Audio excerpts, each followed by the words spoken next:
Ironmanning is one of the classic Fire Emblem challenge runs, and also one of the simplest to understand.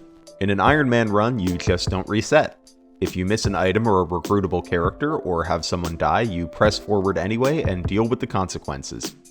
A lot of attention is paid to Ironmans as a way to add challenge to a run, and that is one reason you might want to try an Ironman. But there's also a lot of other ways that an Ironman can spice up your run and make it more fun. So I'm going to talk about why I like Ironmans and why I think you might like Ironmans, as well as some variations on the Ironman that you might enjoy if the traditional Ironman doesn't feel quite right. And then at the end I'll get into what games I think are best to Ironman. But first, a big thank you to my geckos on Patreon, and a shout out to my skinks, Red Mage Morgan, Chicken, Morgwolf, Upscale Furry Trash, Cosplay Sylveon, Emma, Van West, Aikipoo, Lucy Sev, Romeo, and Aaron Gedden. I really appreciate all of your support, and if you want to support the channel and appear in videos like this, you'll find a link to the Patreon in the video description. Okay, so one of the things you often hear when people talk about Ironmanning is that Ironmanning was the way Fire Emblem was meant to be played. And this was sort of true at one time, but hasn't really been true in decades. It is true that in older Fire Emblem games there was an expectation that units could die and that players would replace them with the units they recruit later. This is why FE1 has 8 billion characters, because the expectation is that you'll use some of those later characters to replace anyone that died. Though this still differs a bit from our modern conception of an Ironman, because in most traditional Ironmans, if your lord dies or you get a game over, you reset the entire run. But it's not like FE1 was a game where you couldn't save, so I don't think the expectation there was ever that if Marth died in Chapter 22, you restarted the entire game. Rather, the game was designed to allow you to fight through characters dying, and Ironmans take this a step further in the name of adding challenge. In recent Fire Emblem games, though, they have been less designed around fighting through character deaths. Tasks tend to be smaller now and are often front-loaded with units, meaning that if a unit you heavily invested in dies towards the end of the game, replacement options will be limited if there are any for you to use at all. The most extreme example of this is Three Houses, in which you largely stop recruiting characters around the halfway point through the map. Still, even though modern games may not be as designed around continuing through unit deaths compared to Fire Emblem 1, it's worth exploring why Fire Emblem games used to be designed with the idea that units might die in mind, and how that can change the player experience in a way that can be worth trying in some modern entries as well, in the form of an Ironman. One of the best parts about Ironmanning is that you remove any momentum-killing resets from your run. In a playthrough of a Fire Emblem game where you want to keep most of your units alive, one of them dying usually means restarting the chapter, outside of the 3 games that have a turn wheel feature. Depending on the game, this can be a really frustrating experience. If you've been doing a playthrough of something like Engaged Chapter 25 and a unit or 2 die at the end, that could be 30 minutes to an hour out of your day if you reset, and it means you have to replay a map that I don't find particularly fun. Ironmans force you to keep things moving. No replaying any chapters you don't like, no spending 80 years replaying a chapter you're having a hard time with. If you're anything like me, there's been at least a few times where you mess up and lose a unit at the end of a long map and you just feel like shutting the game off and taking a break for a bit. That frustration is less present if you have just decided not to reset. This is something I particularly enjoy when I'm streaming, and noticing how not resetting in Ironmans can increase my enjoyment has made me more comfortable electing not to reset in some of my normal playthroughs. This is because you learn by playing Ironmans that you can almost always push through the occasional death. This is why when I was streaming Conquest a few months ago, I didn't reset when Kaze died after about an hour of playing the Hinoka map, and that was the better choice for my sanity. And even though Kaze was a unit I had invested into, it was fine because basically every Fire Emblem game gives you enough tools that the occasional death isn't going to torpedo your run. Something that seems unintuitive, but that I believe is true about Ironmans, is that it can free you from obsessing too much about perfection. On the surface, it seems like Ironmans would encourage perfectionism since the cost of a mistake seems greater, but the reality is that we tend to punish ourselves for mistakes more than the game does. In a run where we reset for every death, we are demanding a more perfect run from ourselves, but in an Ironman, mistakes may be costly, but we allow ourselves to make them. Ironman runs are frequently messy, with units dying, items missed, and replacement characters used. This is because the format forces us to allow for these imperfections to exist. And those imperfections are key because they add a lot of uniqueness to an Ironman and change how the run goes. So let's talk about gameplay and how Ironman gameplay differs from a normal run. To start with, before anything happens in the run, you are encouraged to play Ironmans in a more risk-averse way. In a typical playthrough, you might not think anything of taking an attack with an 80% hit rate, or you might live with an enemy having 3% crit on one of your units. But in an Ironman, these are attacks you have to consider more carefully. In a normal playthrough, that 3% crit might be seen as a 3% chance of restarting the chapter, but in an Ironman, it's a 3% chance of losing the character. So there's more incentive to value higher reliability strategies. This focus on reliability can also change how some units may be evaluated. In my Sacred Stones Ironmans, I like using Loot instead of Ardor because her luck is high enough that she faces crit much less often than he does.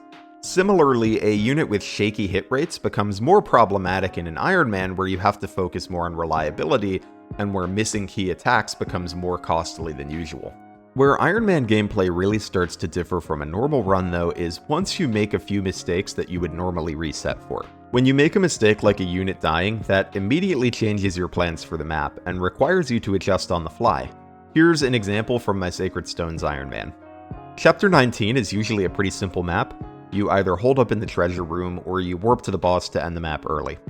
I was planning to defend the treasure room because I wanted to spend the turns grinding out some weapon levels and getting some experience on Amelia.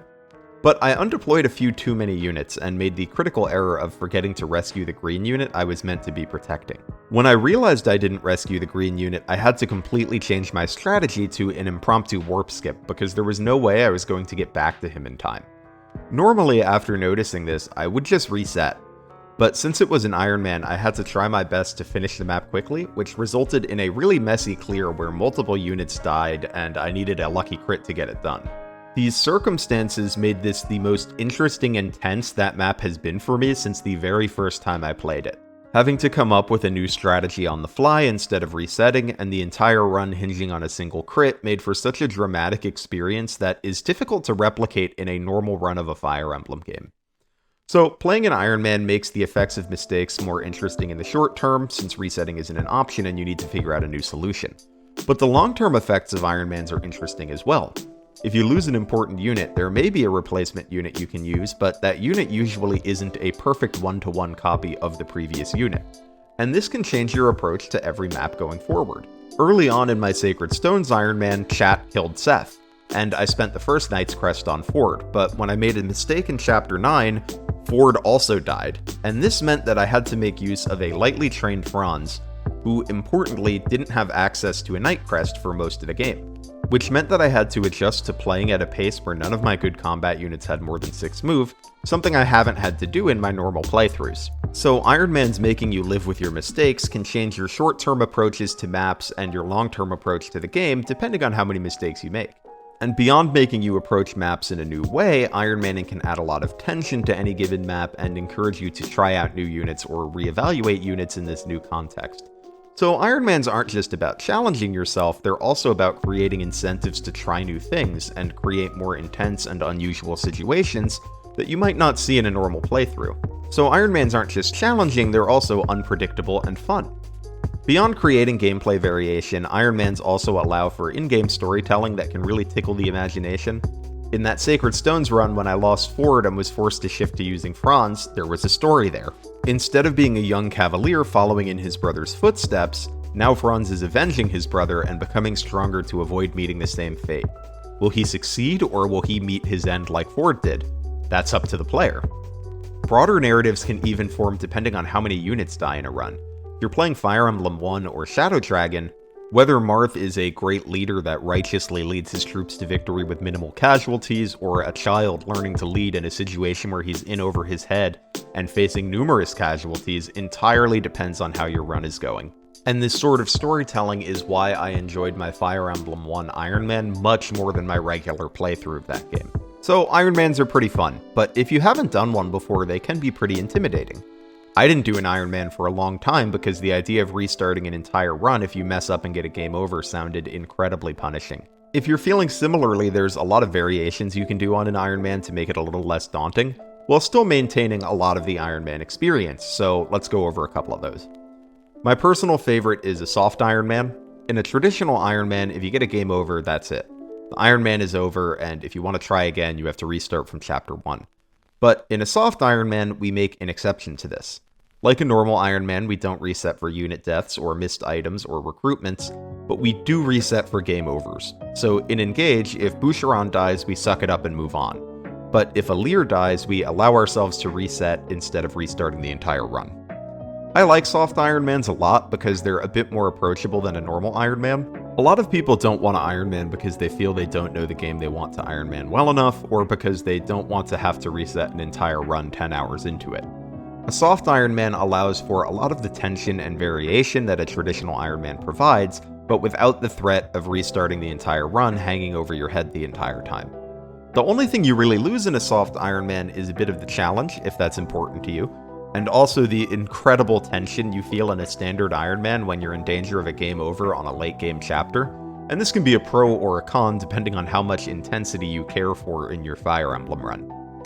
The beautiful thing about Ironmans and FE challenge runs in general is that you get to set your own rules depending on what you find fun.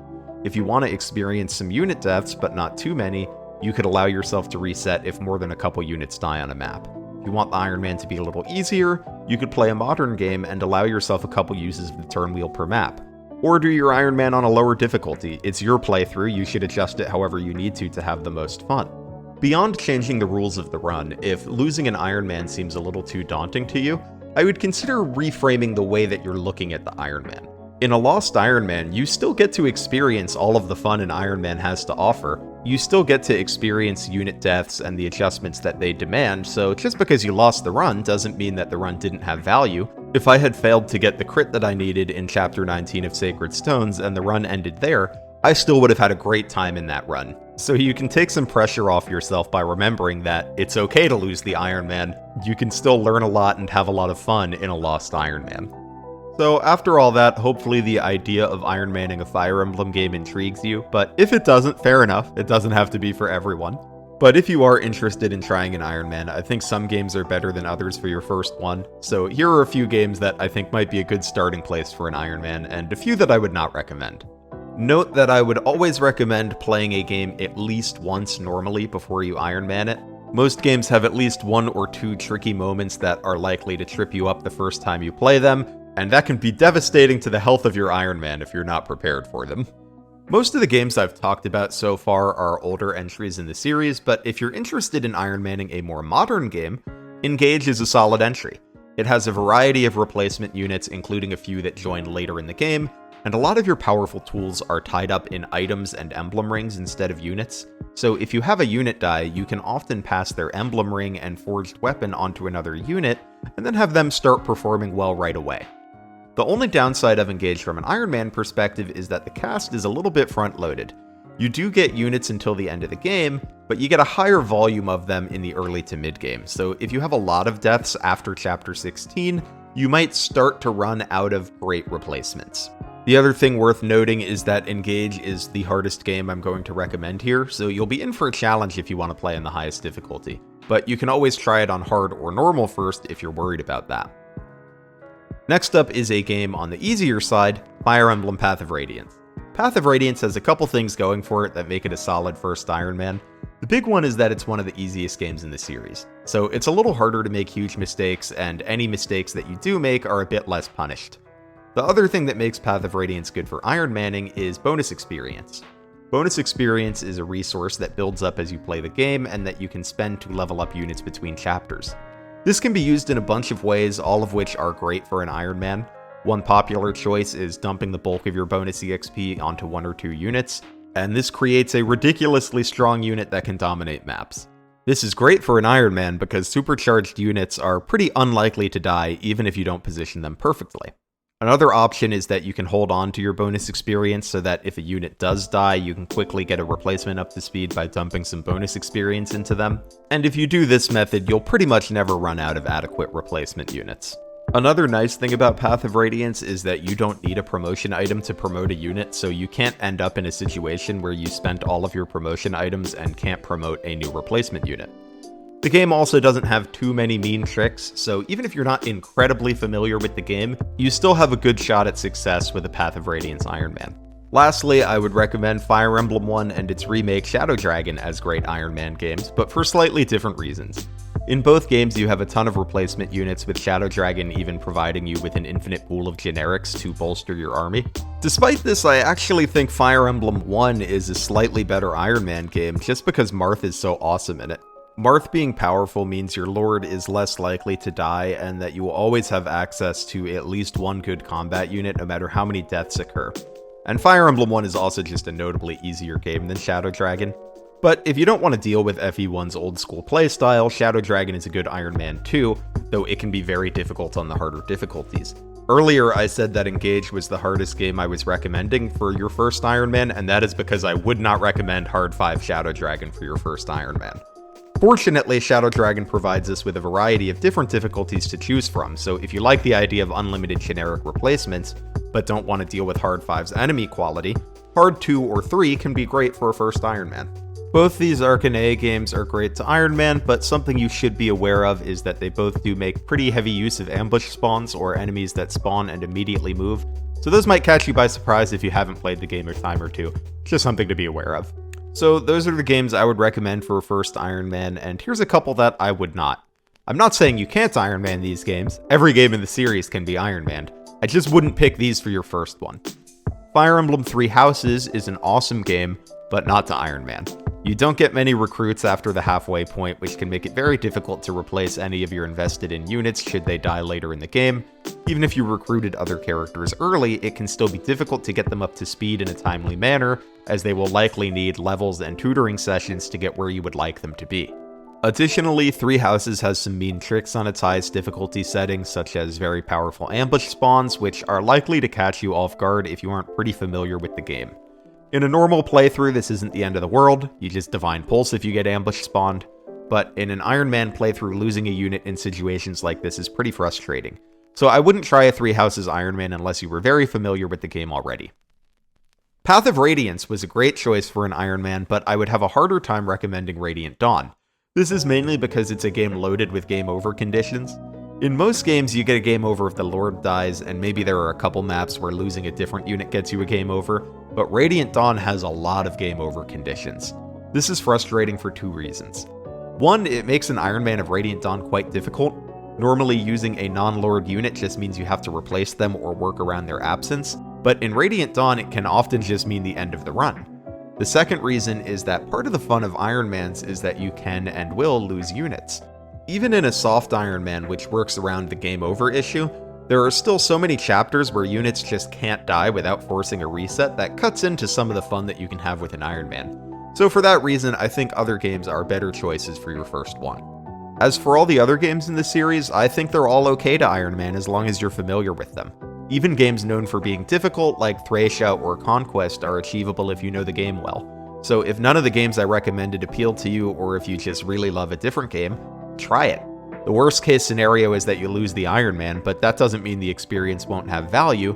Even lost Ironmans include lots of fun and exciting moments. And you can always try a soft Iron Man if you're worried about losing the run. So those are the reasons why I like Ironmans, why I think you might like Ironmans, and what games I think are a good intro to this type of challenge run. But what do you think? What's your favorite game to Ironman, and have you had any particularly memorable Ironman moments? I'd love to hear about them in the comments. If you liked the video, be sure to leave a like and subscribe so that you never miss an upload. And if you want to chat more about Fire Emblem, check out the community Discord linked in the video description. Or stop by one of the streams, you'll see the schedule for those on screen now. Either way, thanks for hanging out, and have yourself a lovely week.